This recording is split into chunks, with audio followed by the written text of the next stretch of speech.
Congratulations to Mr. Gervonta Tank Davis. And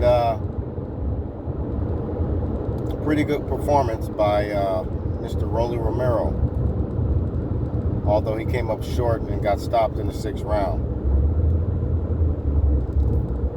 It was a few things that Rolly said post-fight in the aftermath of him getting stopped that I didn't agree with.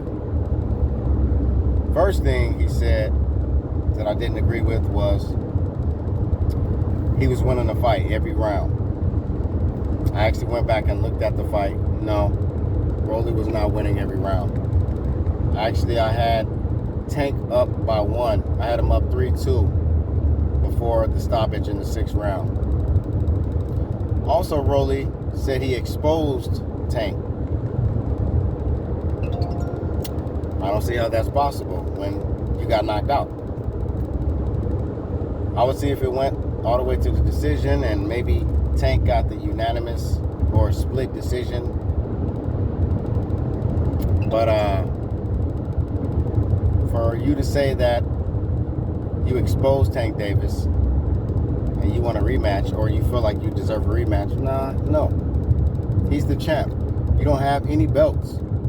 He took away your O. And on top of that, he stopped you.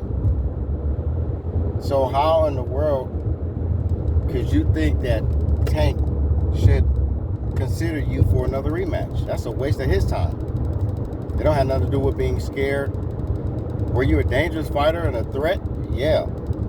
I gotta give Rolly credit. You know, it was he forced Tank to be cautious of his power and be on point with his defense to keep from getting hit by a big shot.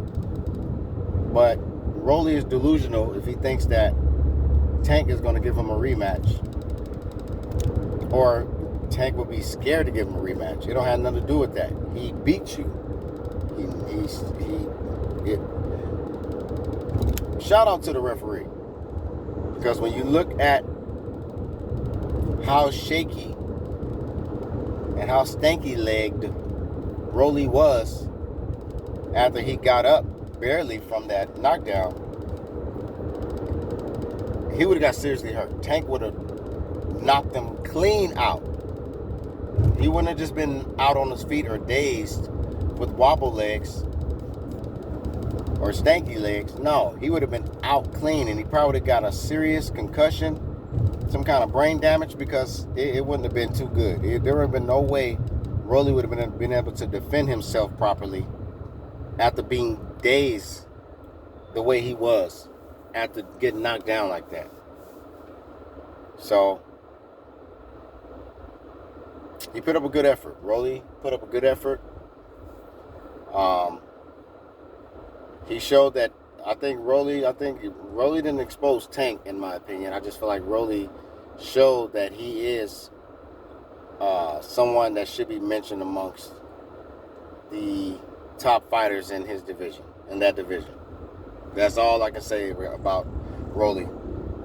Rolly, he looked pretty sharp for his awkward style. I like that clean purple, or that royal, that crown royal purple that he had on. That shit was clean. He looked solid. And it was very dangerous. A few times everybody was like, ooh. You know, when Tank dodged them big punches. But overall, Tank showed ring generalship.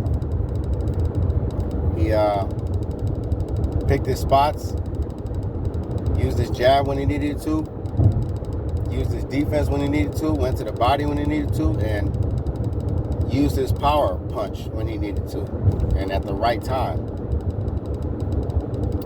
But Rolly did not expose Tank. If anything, Tank exposed Rolly. This is why he got knocked out or stopped. But shout out to Tank for his victory. Shout out to Rolly for a solid performance and giving Tank a run for his money. And I'm glad both of them was able to walk out of that ring healthy with their life, their brain still intact, their mind still sharp. It kind of looked like Rolly was like he just woke up when he was at the post fight. Like, bro, did you kind of like fall asleep in the locker room when you walked out the ring? Because golly, look like you just like a little kid that just woke up from a nap. But take care, Mr. Rolly.